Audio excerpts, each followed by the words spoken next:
ইফালে মহানগৰবাসীৰ সুৰক্ষা নিশ্চিত কৰাৰ বাবে আৰক্ষী বিভাগটো শক্তিশালী কৰাৰ বাবে গুৰুত্ব দিছে ৰাজ্য চৰকাৰে। ইয়াৰ পৰিপ্ৰেক্ষিতত মহানগৰীত নতুনকৈ নিৰ্মাণ কৰা হৈছে আৰক্ষী আয়ুক্তৰ কাৰ্যালয় ভৱন তথা স্বয়ংচালিত নগৰ নিৰীক্ষণ ব্যৱস্থা। এই ব্যৱস্থাৰ জৰিয়তে 2000টা চিচিটিভি কেমেৰা সংস্থাপন কৰা হৈছে। আজি কেন্দ্ৰীয় গৃহমন্ত্ৰী অমিত শ্বাহে মহানগৰীৰ নতুন আৰক্ষী আয়ুক্তৰ কাৰ্যালয় ভৱন তথা স্বয়ংচালিত নগৰ নিৰীক্ষণ ব্যৱস্থাৰ শুভ উদ্বোধন কৰিব। আৰক্ষী আয়ুক্তৰ নতুন কাৰ্যালয় ভৱনটোৰ প্ৰকল্প ব্যয় 111 কোটি টকা হোৱাৰ বিপৰীতে স্বয়ংচালিত নগৰ নিৰীক্ষণ ব্যৱস্থাৰ প্ৰকল্প ব্যয় 181 কোটি টকা। মহানগৰবাসীৰ সুৰক্ষাৰ বাবে দুইটা প্ৰকল্প ৰাজ্য চৰকাৰৰ এক সুদূৰ প্ৰসাৰী পদক্ষেপ। আমি জনাব বিচাৰিছো আজি কেইবাটাও কাৰ্যসূচী হাতত লৈ আহিছে।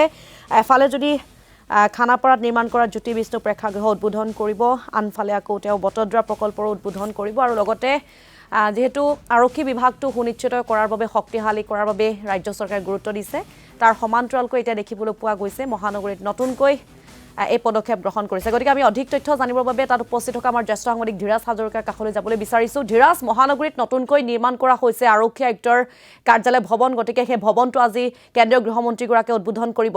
আমি পৰিৱেশটো চাব বিচাৰিছো। ধীৰাজ।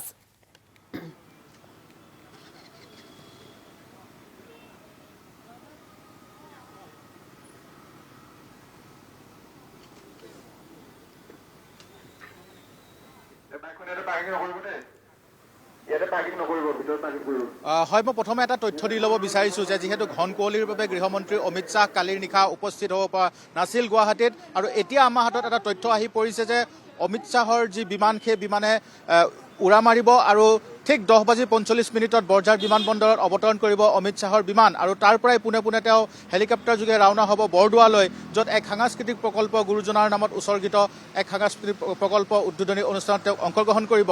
আৰু তাৰপিছত যিহেতু তেওঁ গুৱাহাটীলৈ ঘূৰি আহিব, আৰু গুৱাহাটীলৈ ঘূৰি অহাৰ পিছৰে প্ৰথমটো কাৰ্যসূচী হ'ব যে মহানগৰ আৰক্ষীৰ যি নতুনকৈ নিৰ্মাণ কৰা ভৱন, সেই ভৱনটো মুকলি কৰিব। এই মুহূৰ্তত আপোনালোকক সেই দৃশ্য আপোনালোকক দেখুৱাব চেষ্টা কৰিছোঁ। মোক সতীৰ্থ দিদমে দেখুৱাবলৈ চেষ্টা কৰিছে। চাওক, খুব সুন্দৰকৈ নিৰ্মাণ কৰি তোলা হৈছে মহানগৰ আৰক্ষীৰ এই কাৰ্যালয়টো।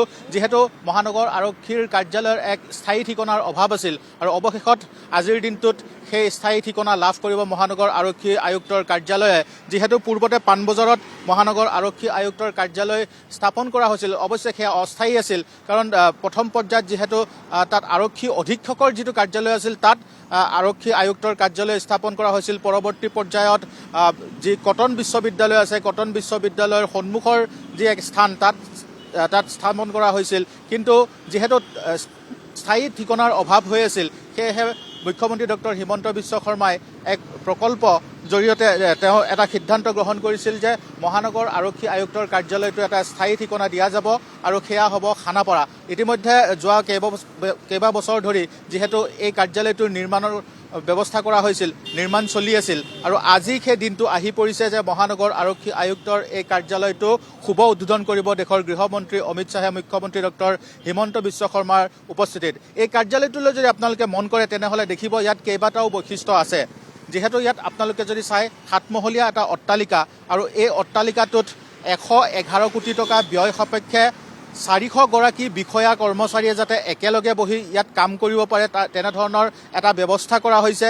ঠিক একেদৰে আপোনালোকে যদি চায় তেনেহ'লে আন যিসমূহ বিভাগ আছে মহানগৰ আৰক্ষীৰ অধীনৰ যিসমূহ শাখা, প্ৰতিটো শাখাৰে ইয়াত কাৰ্যালয় থাকিব, যাতে ৰাজ্যৰ লগতে বিশেষকৈ গুৱাহাটী মহানগৰীৰ যিটো আইন শৃংখলা পৰিস্থিতি সেইটো নিয়ন্ত্ৰণ কৰিব পৰা যায়, বা আইন শৃংখলা পৰিস্থিতি সন্দৰ্ভত আৰক্ষীয়ে যাতে শক্তিশালী ৰূপে, যাতে স্মাৰ্ট আৰক্ষীৰ ৰূপে যাতে তেওঁলোকে নিয়ন্ত্ৰণ কৰিব পাৰে, তেওঁলোকৰ সেৱা আগবঢ়াব পাৰে, তাৰ বাবে ইয়াত ব্যৱস্থা কৰা হৈছে।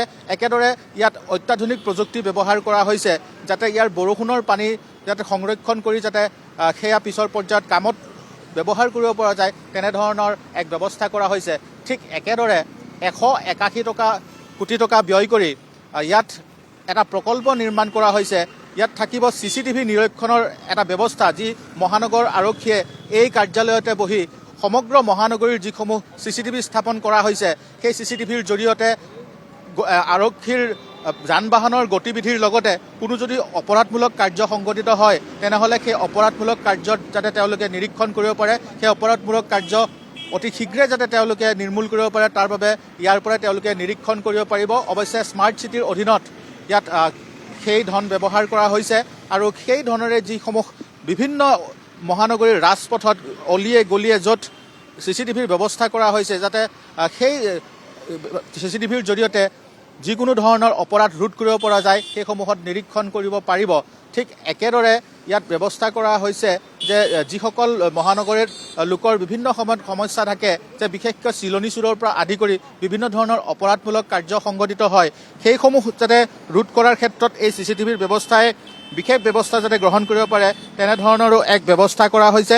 যিহেতু দেশৰ গৃহমন্ত্ৰীগৰাকী এতিয়াও অসমত আহি উপস্থিত হোৱা নাই, প্ৰথমে তেওঁ অসমত উপস্থিত হোৱাৰ পিছত তেওঁ বটদ্ৰৱালৈ যাব, তাৰ পিছতহে এই স্থানলৈ আহিব। সেইবাবে ইয়াৰ দ্বিতীয়টো কাৰ্যসূচী হ'ব এই মহানগৰ আৰক্ষী আয়ুক্তৰ কাৰ্যালয়ৰ ভৱনটো উন্মোচন কৰা বা মুকলি কৰা